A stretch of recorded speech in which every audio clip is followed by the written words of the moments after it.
stop following me. Hello, today I'd like to talk to you about a book called Sound of Fury by Faulkner. It's about 4 children growing up in rural Mississippi in the 20th century. Quentin Compson is the oldest. He has a genius-level IQ and severe depression. Caddy is the second oldest, and she's busy having romantic attraction to everyone within a 200-mile radius except for her brothers. Jason is the third. He's very, very practical, also a bit of a dolt. And Benjamin Compson has the coolest point of view, ever, except for his older brother Quentin. They have a lot in common. In some ways, not in others. The other main character is Dilsey, who runs the house and the accounts and raises her own kids and the whole Compson kids and is secretly Batman at night. Spoiler alert, Dilsey is actually Batman. As far as the 4 Compson kids' families, besides Dilsey, their dad is a reverend, their mom is a hypochondriac, and their uncle is there a lot of the time. None of the parents even knows the kids are struggling with really complicated issues. Hashtag out-of-touch parenting. But Dilsey does, and that's why, in addition to the 4 youths themselves, she's the most important character. There are 4 sections, each from a different character's point of view, and each has its own unique style. The first is from Benji's, the youngest. The second is from Quentin's, the oldest. The third is from Jason's, the third. And the fourth is Omniscient, following Dilsey, the person who raised them. We don't hear from Caddy. Are you going to tell Jason? Caddy said. Tell on who? Jason said. He won't tell, Quentin said. Will you, Jason? I bet he does, Caddy said. He'll tell Dad when he can't tell her, Quentin said. She's sick.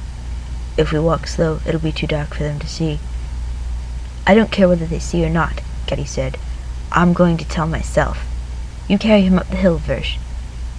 Jason won't tell, Quentin said. You remember that bow and arrow I made you, Jason? It's broke now, Jason said. And my books. I carried the books into the sitting room and stacked them on the table, the ones I had brought from home, and the ones Father said it used to be a gentleman was known by his books. Nowadays he is known by the ones he has not returned.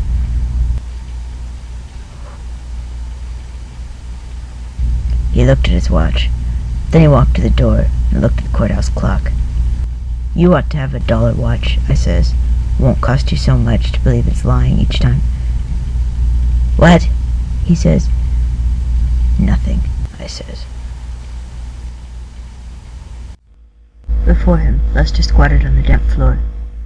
He held a saw in his left hand. The blade sprung a little by pressure of his hand, and he was in the act of striking the blade with the worn wooden mallet with which she had been making beaten biscuit for more than 30 years. The saw gave forth a single, sluggish twang, then ceased with lifeless alacrity, leaving the blade in a thin, clean curve between Lester's hand and the floor. Still inscrutable, it bellied. Quentin wants to be a hero. He's always picking fights with bullies and invariably getting thrashed. What is that from?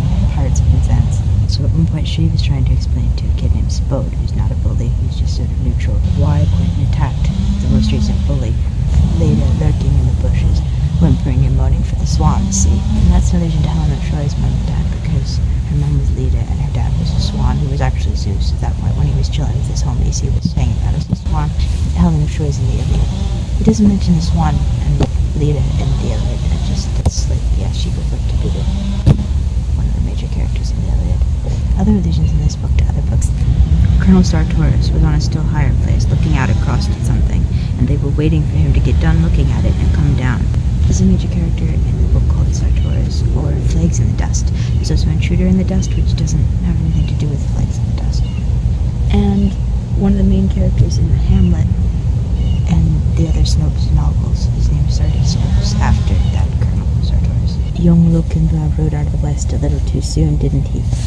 That's an allusion to Quentin, because Quentin wants to be heroic like a knight in the epic poem by this guy. Quentin's always quoting an epitaph. It's not really an allusion to anything, but I just thought I'd mention it because it's kind of cool. If none free some, I was not, I am, I was, I am not. Since their dads are reverend, a lot of them mention the Bible.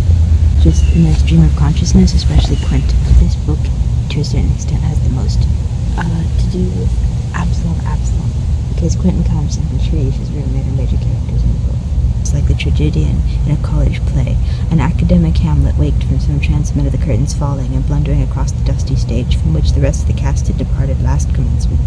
the sister facing him across the wedding dress, which she was not to use, not even to finish, the two of them slashing at one another with 12 or 14 words, and most of these the same words repeated 2 or 3 times, so that when you boiled it down, they did it with 8 or 10.